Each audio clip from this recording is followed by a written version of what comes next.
이제 다투어지는 게 이제 4번, 3페이지에 4번인 건데요. 그러면은 이제 소송 중에 차임은 어떻게 하냐, 그 문제거든요.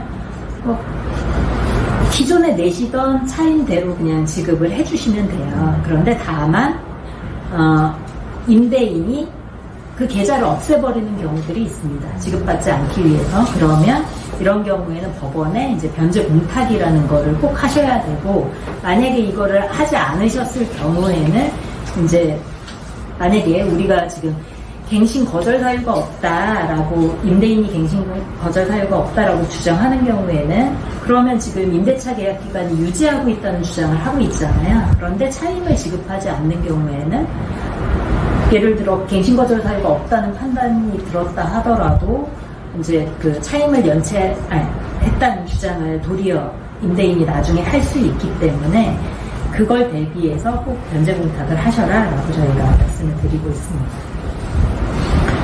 그리고 만약에 기간이 다 끝났습니다.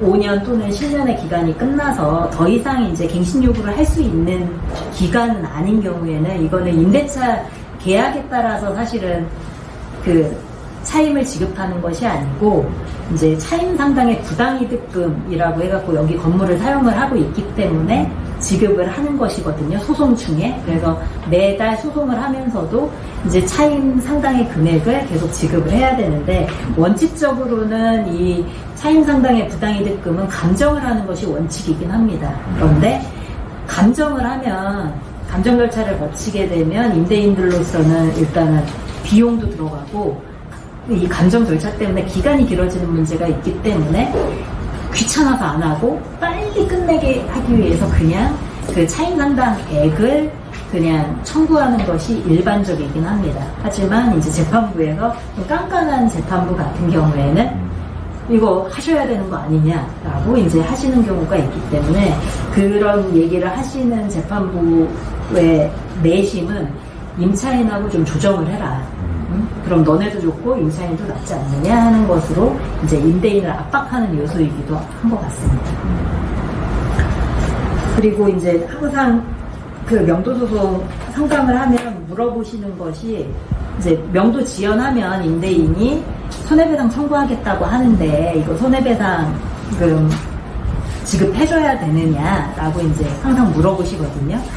그런데 기본적으로는 건물 인도와 보증금을 받는 거랑은 동시에 이루어져야 되기 때문에, 임대인이 보증금을 주지 않는 한 손해배상금을 줄 이유는 없습니다. 저희는 적법한 권한을 임차인은 가지고 있는 것이기 때문에, 그 일반적으로는 손해배상 청구가 인용되는 것은 아닌데, 예를 들어 임대인이 빨리 임차인을 내보내기 위해서 이 보증금을 법원에 공탁할 수가 있습니다. 계약기간 만료되자마자 법원에 공탁을 해서 자신의 의무는 다 한 경우에, 그리고 심지어 자기가 이제 새로운 매수인한테 이 건물을 팔아서 빨리 명도를 해줘야 되는 경우들이 있는 경우에는 이제 임차인을 압박하기 위해서 그 손해배상 청구들을 하기도 합니다. 왜냐하면 명도 지연으로 인한 뭐 위약금이라든지 이런 것들이 너무 큰 경우에는 청구를 하기도 하고 일부 받아들여지기도 합니다.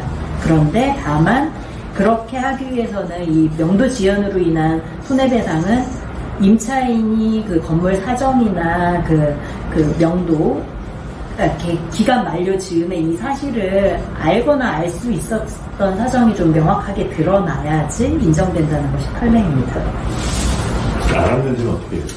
그러니까 대부분 뭐 내용 증명 언제 기간 만료 전쯤에 보내잖아요. 그래서 이것이 뭐 매도되었으니 언제까지 명도하지 않으면 뭐 자기 지연이자도 발생하고 이렇기 때문에 이거 손해배상 청구할 거다. 그러니까 그 기간까지 나가라 이렇게 하는 경우가 대부분입니다. 거의 아는 거예요. 거의 안다고 볼 수 있죠. 근데 다만 이게 조금 더 구체적으로 돼야 될 것 같긴 해요. 근데 그러니까 여기에서 제가 여기 판례 번호 같은 걸 써놨는데 이 사안들을 보면 이 건물에 다른 임차인들도 잔뜩 있었다가 다 나갔어요. 그런데 이 한 집만 남아있었던 경우에 인정해준 판례거든요. 근데 그 임대인이 청구한 금액 중에 일부만 사실은 인정을 한 판례이기는 한데, 여기 얘네만 나가면은 되는 상황이었기 때문에 얘가 몰랐을 리 없다.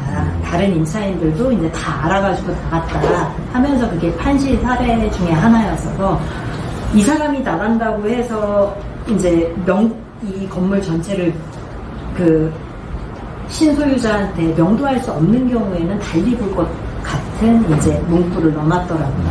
판결문에. 근데 여기에서는 이 사유 중에서는 그렇진 않아서 이게 특별손해이기 때문에 임차인이 뭐 알 수 있었던 사정이 좀 명확하게 드러나야 될 것 같습니다. 그리고